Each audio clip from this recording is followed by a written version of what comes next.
Hands up in the room who's heard of Nielsen. So there's a lot more hands. So if you remember AC Nielsen ratings game over 100 years ago. So if you even think about the top of the pop, so I guess it was 100 years ago to figure out in the US, to sell advertising to the commercial guys, the retail guys, who was watching television then. Obviously, the organization has morphed a lot since then.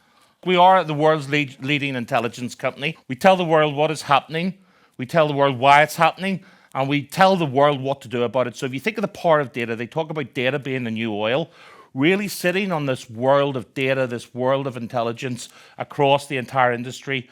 Many companies, probably some of you guys in the room are customers of ours. So I really joined this organization about 2 years ago to help them through a finance transformation, and we'll explain a little bit more about that today when we go through our GBS journey with a focus not just on technology, but on change management and on people. But really, they were talking about change management in the conference today, and they were saying actually the world of change management has completely changed. So you can probably forget about what I'm going to say in the next 20 minutes, because with the advent of AI, it's a completely new differential. The good thing is, I think when we saw what they were saying, it's still about the talent, it's still about the people, it's still about the leadership. So whilst the world is changing and the technology is catching up, what isn't going to change is how we implement, how we drive, how we bring people along that change and bring people along. What I am here to talk about today is bridging the change from, old school regional shared service centers all the way up to sort of modern day cutting edge GBS organizations. I managed to find a picture of me on a bridge. Anybody know where that actually is? Somebody must have children, goes to Nemo, goes to the Science Museum. So I actually used to look like that once. When I first met Enrico at Unisys many days, but that was my first role in Amsterdam. So really, what I'm going to share with you now is 20 years of history and journeys on things that have worked for me. There's no right or wrong answer. And I think when it comes to change and driving change, but here's a few little pointers maybe that I can share along the journey. I'm going to keep moving here. One of the things when I was talking to the Transparent guys, they were saying, look, cast your mind back to a time in your GBS journey when things weren't going well. So I'm not going to name the company, but we were doing a big multifunctional GBS journey a number of years ago. So I was setting up the finance tower, somebody was setting up the procurement tower, somebody was setting up the HR tower.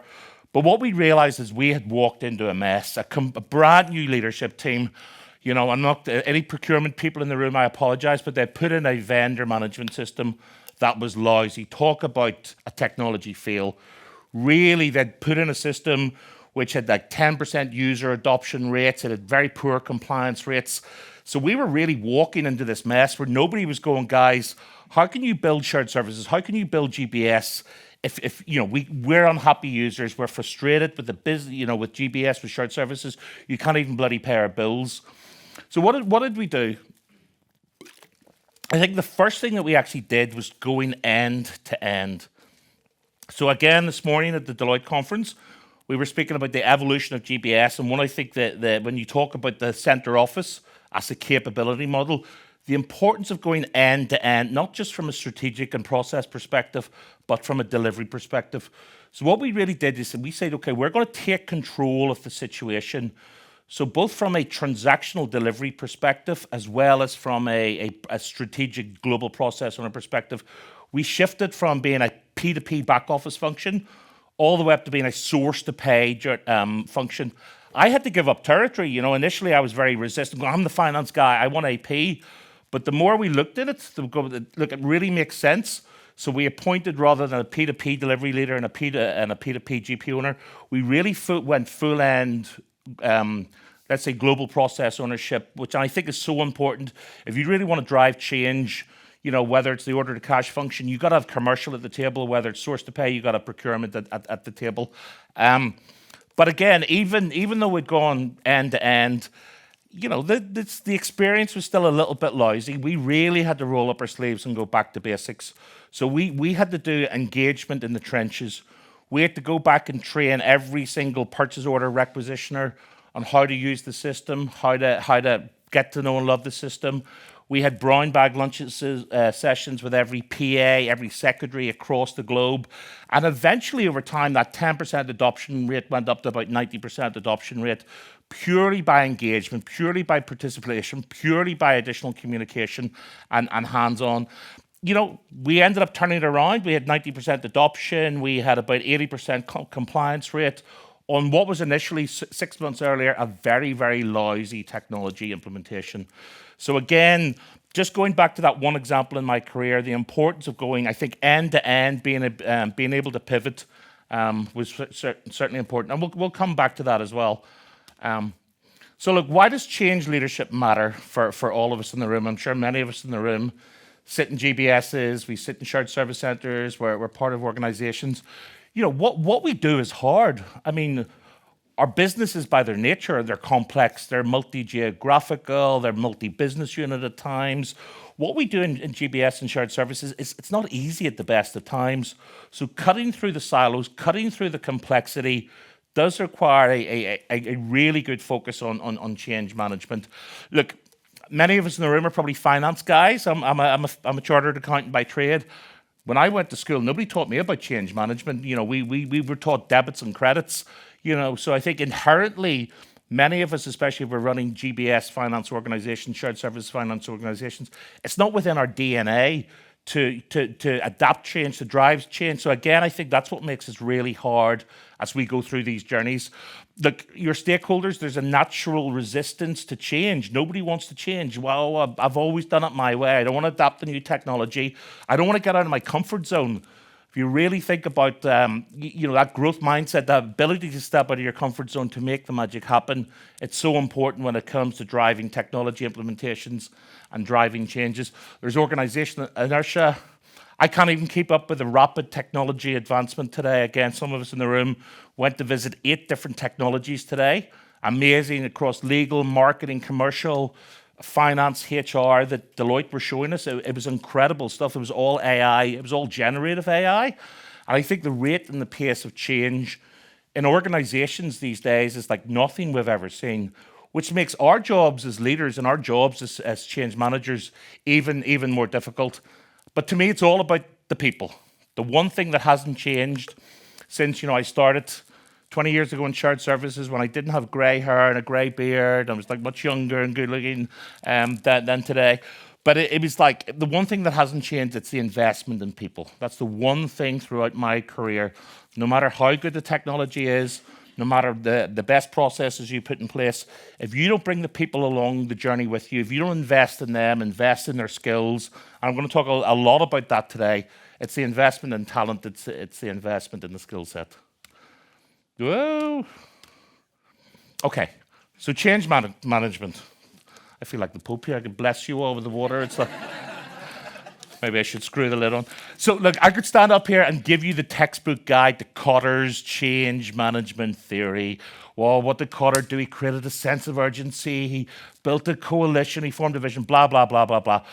Pretty boring for what night is it? Tuesday night when there's wine out the corner.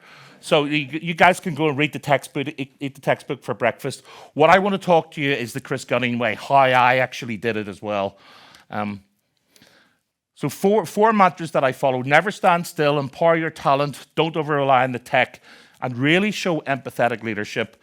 And I'm going to put Gertrude to the test here because you probably see I never do stand still. I must have been a really annoying little kid running around everywhere, pestering my parents. But I have this mindset about, if an organization stands still, if a shared service center stands still, you're not going to drive innovation. You're not going to drive continuous improvement. You're always going to almost have that inertia. So when I talk about never standing still, and I explain this to my teams and I explain this to everybody I bring along along the journey, back to the point with Isolde and Peter and Ruben earlier, sometimes we just got to be flexible. Sometimes we've got to be adaptable. I mean, things are never going to go our way. Whether it's a technology implementation that gets delayed, whether it's a transition that's gone off the rails, moving work from one country to the other, nothing's ever going to go to plan.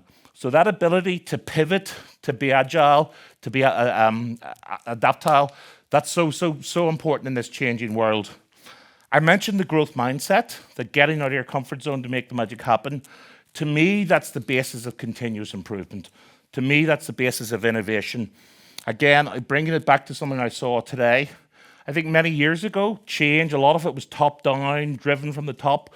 We saw today with Deloitte, they gave 75,000 of their employees the tools, the capabilities to drive citizen-led change forward. Like they gave them, I can't even remember the name of the tool, but it was like an Alteryx type of tool that low code, no code, drag and drop, where every single person in the organization was empowered to drive change. And that's something that we're actually trying here at NIQ as well. I have no idea who Eric Hoffer is. I don't read many books, I read heavy metal magazines, but okay.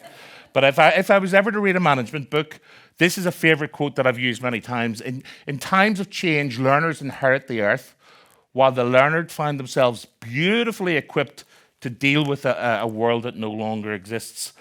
And to me, I think this is such a beautiful quote. It goes back to what I was saying. The rate and pace of change is faster than anything we've ever seen. If you're not reading about Gen AI and artificial intelligence and playing with it on a daily basis, we're going to get lost behind. You know, I mean, our kids are playing with it at school. We heard the example today where I think ChatGPT was the fastest technology solution.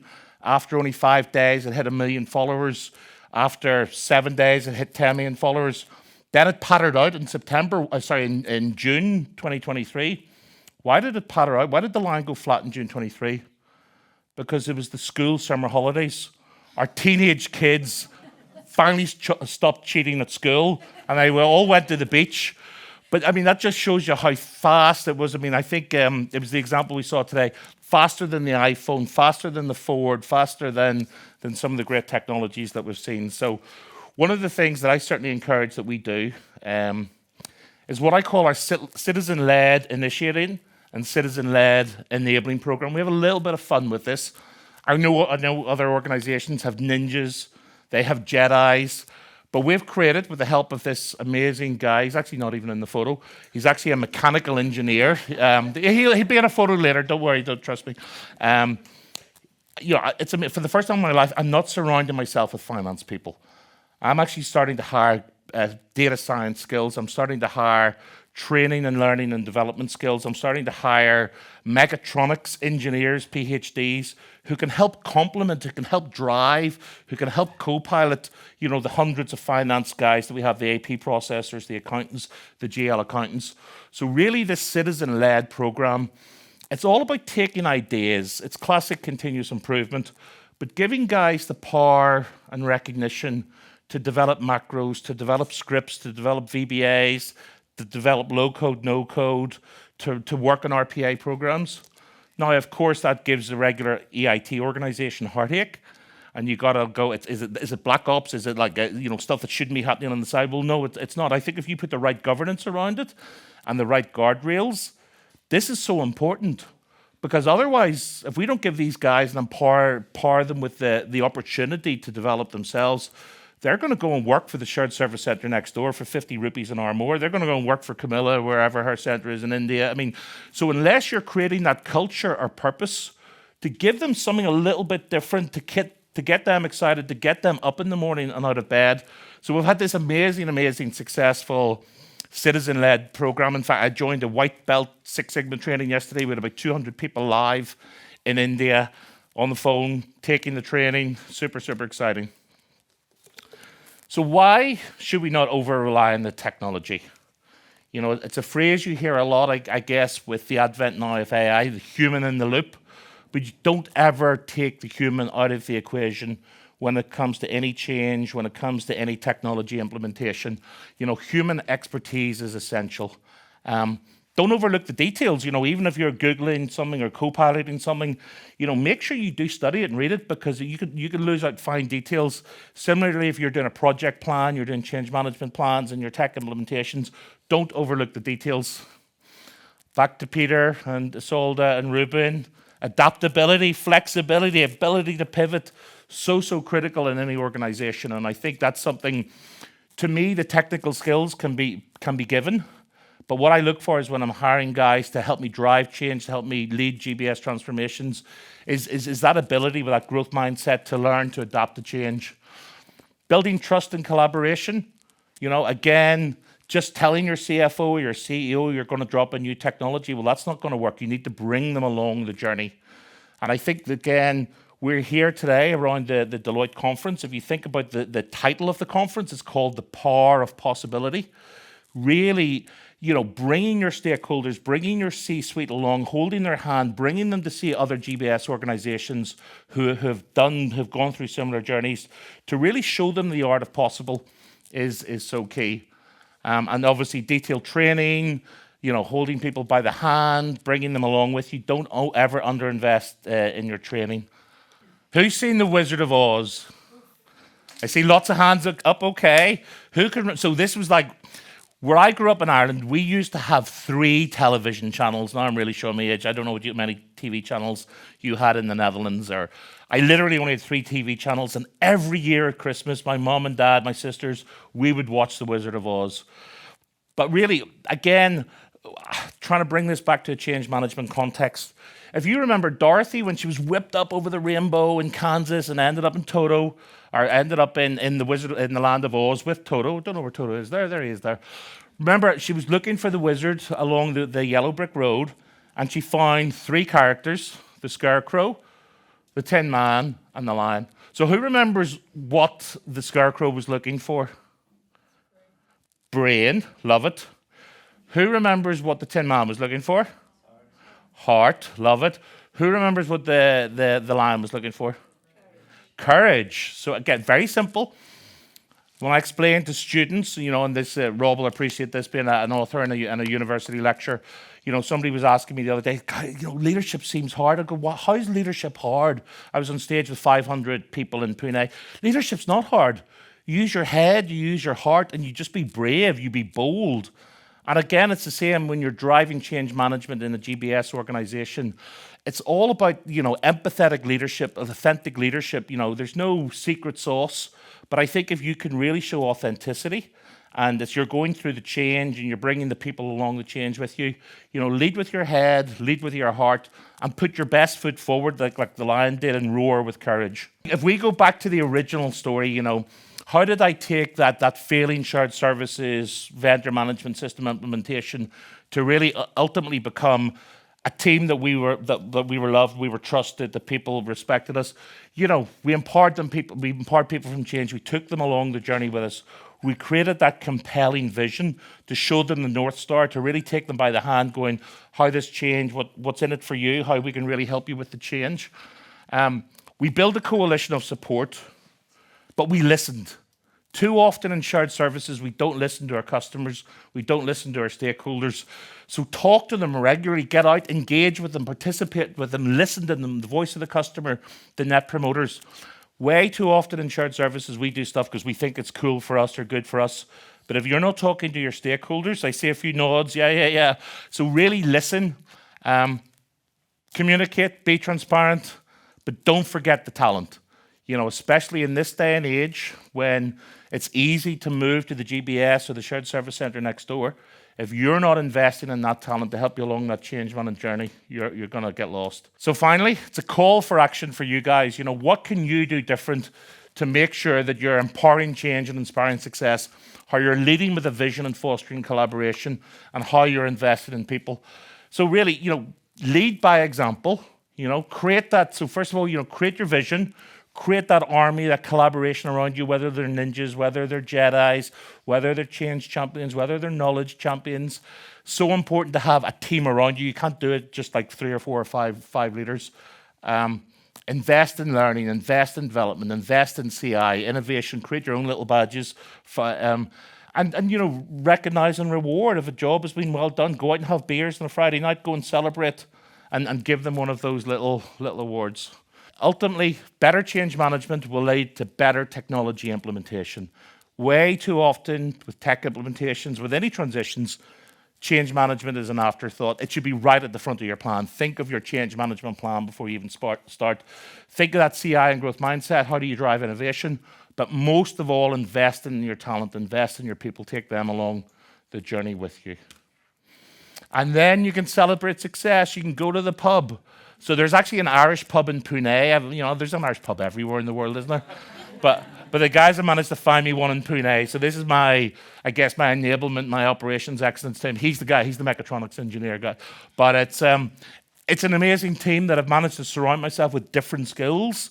For the first time in my life, it's not just about finance people. And I think this blend, this diversity that I've created around us has really helped us achieve success. So that was us a few weeks ago in Pune.